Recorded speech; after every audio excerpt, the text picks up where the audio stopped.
Have you ever changed your choice of a candidate close to the election date before, and why? I've never changed my mind when I had strong feelings about one candidate, especially never for president, but I have made a few election day decisions for state and local level elections where I don't feel strongly either way. I've changed my mind in the booth, but unlike the US, I had the choice of more than two candidates, although only 2 or 3 I may actually vote for, and 2 or 3 I wouldn't touch with a barge pole, although I wish I'd gone for my other choice now, man. It made no difference anyway. One of the parties I didn't want to win won the election in my area, by more than one vote. Yes, Jack Layton in 2011 NDP Party of Canada. I saw him speak, and it made me so emotional and resonated so much. Basically, we need to help each other, not just me, myself, and I, and that can partially be done through government programs. Oh, how things have changed for the worse amongst the population. Only for minor local elections, like the district attorney, I would think I was going to vote one way, then I would bother to research a bit only to discover my first pick didn't track. It's never been that way for presidential elections. I don't understand how anyone could be undecided at this point for president. As David Sedaris said, it's like a flight attendant asking you, do you want the chicken or ground glass? And you reply, how is the chicken cooked? I changed my mind when Obama ran the first time. I came from a very conservative, very close-minded small town in the South and had never voted before. I was so pissed off about Obama that I actually tore down a flyer of him at my college and threw it away. But I couldn't understand why I had such a visceral reaction to the flyer. I'm not usually like that. So I listened to the debates and looked up McCain and Obama's policies and just felt like Obama's were more sound. He also promised change at a time when most Republicans were starting their maggot slide. In the end, coming from a blue-collar, low-income, raised by a single mother background, I felt like Democrat policies helped people like me more. Cons only seem to promote corporate greed and rich people. I'm still an unaffiliated voter, but I've yet to see a con candidate who wasn't nuts. For example, just look at the con candidate for my state of NC, Mark Robinson. I don't understand people who can vote for that level of batshit crazy. Not for a presidential or prime minister election, but one time in elementary school for a student council election, I was going to vote for a candidate until they decided to bully me, so they lost my vote immediately. All the time as I research the candidates before the election, my selection can change. Changes do happen more often at the local level than national though. Local election, yes. Not a presidential one though. Yes, I was going to vote for McCain mostly because of his tough stance on Russia and how right he was, but Palin spooked the shit out of me straight up unhinged, and with McCain being old, the chance of her being the president was very real. It took a while for her crazy to come out, but I was convinced by election date. Voted for Obama.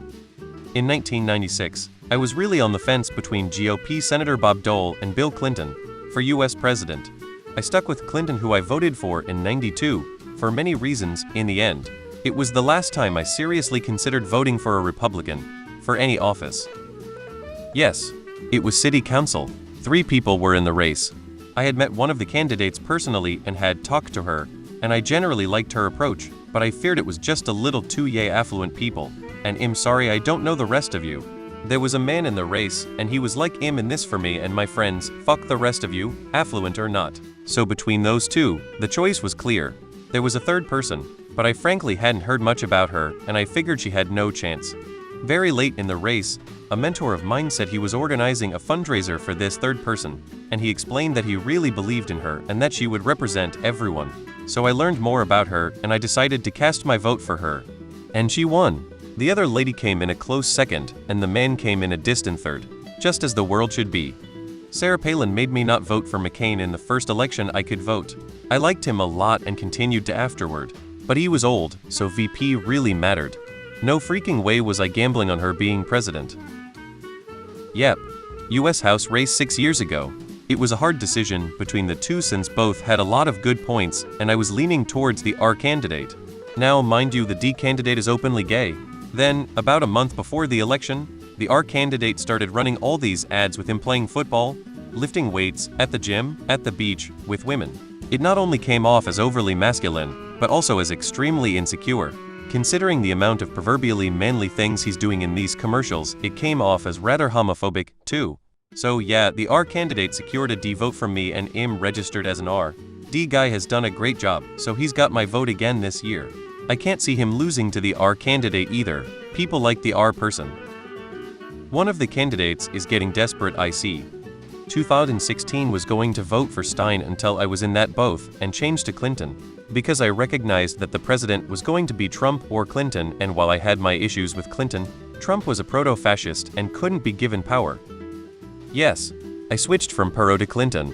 Perot went crazy just before the election. In the UK, yes, I was planning to vote Labour to get our Conservatives out, but the closer we got to the election day it was becoming clear that Labour had moved so far right they were basically Conservatives.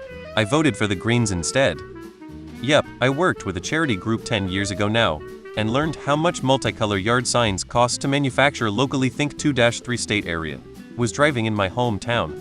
One of the treasurer candidates had 4 color yard signs out, which meant they had to be paying somewhere around 8-12 per sign, and had literally hundreds of them around town. So either they spend their donor money unwisely to buy the most expensive road signs, or they don't support buying locally and had to have purchased them from international wholesalers. Both read tacky for someone. I want to responsibly use local tax dollars to support the local economy. I don't make up my mind until right before the election, when I'm as updated as I can be on the stances of the parties. I usually have a hunch before that, but it's not set in stone. And I'm definitely not loyal to a particular party, but rather a set of ideals. I voted for different parties at different levels in the same election. For example, I was planning on voting for McCain in 2008. When he chose Palin, my conviction started to waver, but I was still planning on sticking with him. About a month out, I was undecided and didn't really know who I was planning on voting for until I actually got in the booth and voted for Obama. Ultimately, I just couldn't support a ticket with Palin on it. Just couldn't do it.